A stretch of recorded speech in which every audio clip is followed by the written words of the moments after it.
Hello everyone, I've come on today to show you my very first loaded bag and I'm really pleased with how it's come out, and also to share some repackaging ideas with you. And so to start, the bag that I've used is one like this. I bought a job lot of these in craft and in white to use as goodie bags for my class this year, because when you buy gift bags you're spending more on the gift bags than you are on the actual presents inside. So I picked up these really cheap on eBay, and then what I did is I just pulled these off, and then obviously because I'm covering the bag it doesn't matter too much. The papers that I've used are all from the same collection and I have no idea what collection it is.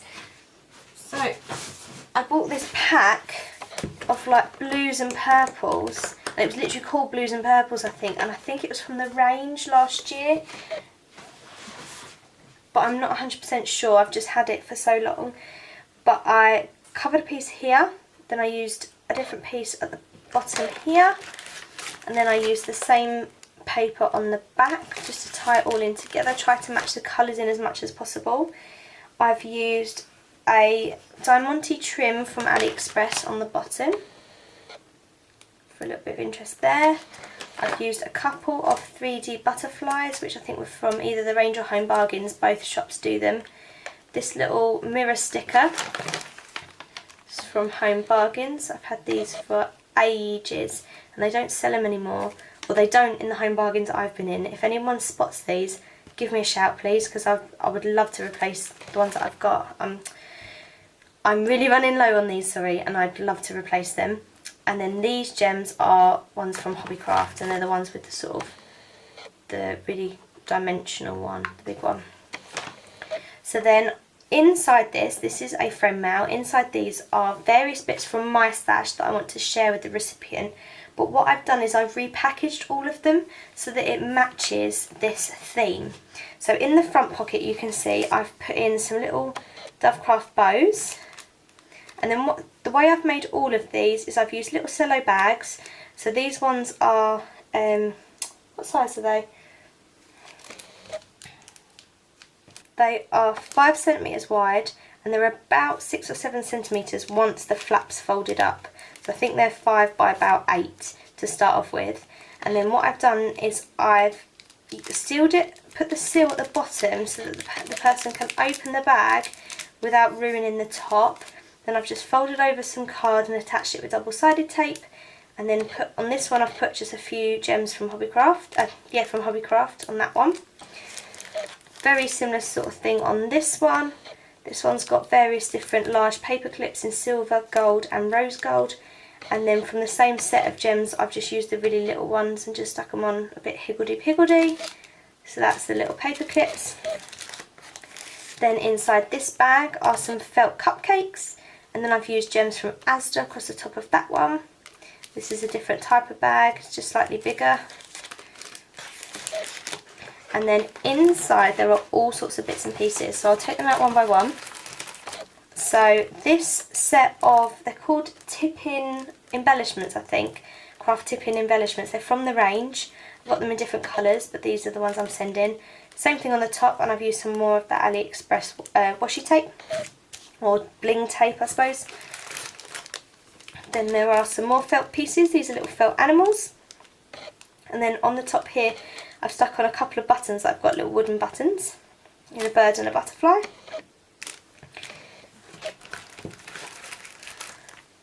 Then I have some cupcakes from Poundland, some little cupcake embellishments.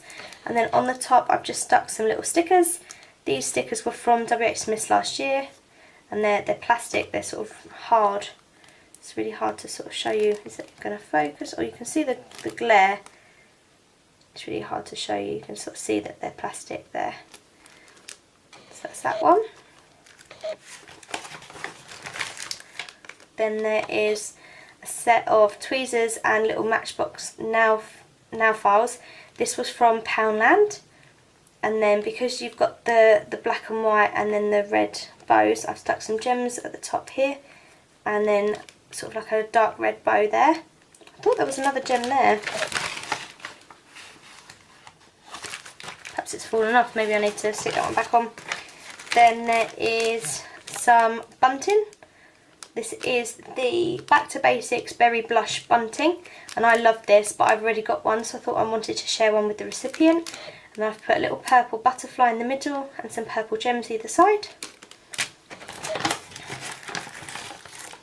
Then there are some page flags, which I literally just made a topper for this, put some little red heart gems on there. But I left it in the packaging it came in because I didn't have a bag the right sort of size for this one. Then there are some little clips. These clips are actually from Morrison's. They come in all sorts of different colours and they're really, really fun rather than the little wooden ones. I quite like these ones, these little plastic ones. And I've put some little puffy stickers on the top, a couple of seals and a little penguin. Oh, tuck those back in. Then there's some twine, and I've stuck on a little cat and a little moustache with a heart.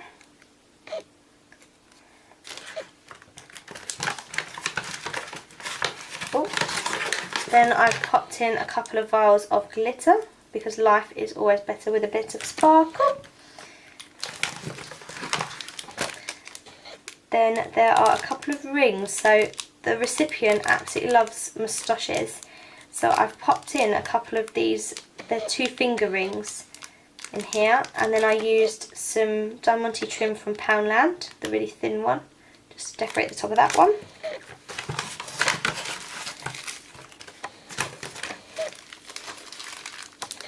Then there are some brads, so these are what is it called? So these are Craft Asylum ones, and then there's just a couple of flowers. Oh, what are you doing? A couple of flowers on the top there. Then I've popped in some sequins.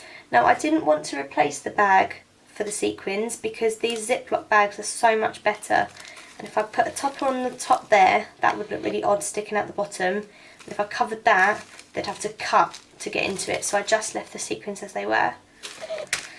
And that is all of the different bits inside the loaded bag. I had a lot of fun doing this. It was really good to use up some of the scrap paper that I've sort of had on the shelf for ages, and I really like the fact that everything now matches. All the different bits and pieces look like they all come from one set, even though the stuff inside is very, very different.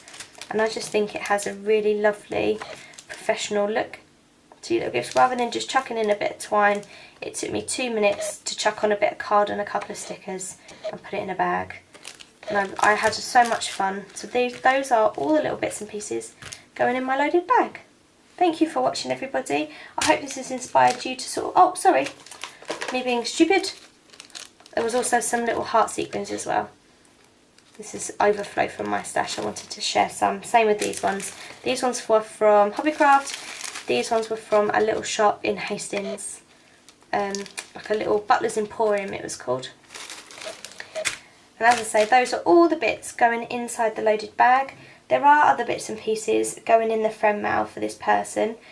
I'm going to do another video on some of the other repackaged items. And hopefully when she uploads and once she's received everything, I can link to her video and then you can see everything that's in the happy mail for her. Thank you for watching, everybody. Take care. Bye bye.